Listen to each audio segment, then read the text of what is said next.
இந்த தண்ணி வேற ஒரு இடத்துல வந்து வருது கீழே பைப் மூலமாக. சரியா? தெரியுதா? தண்ணி இங்கே வெளியேறுது. சரி, இங்கே வந்து எங்கேயுமே மழை தண்ணி வரல. இப்படியே போய் இப்படியே போய் இப்படியே போய்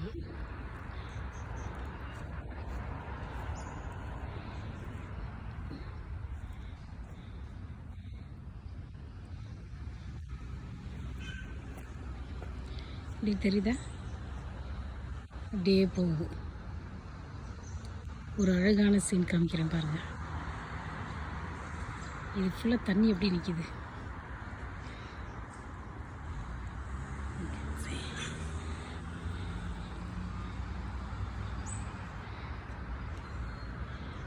இப்படி இழுத்தா என் மேலே விழுந்துடும் தண்ணி.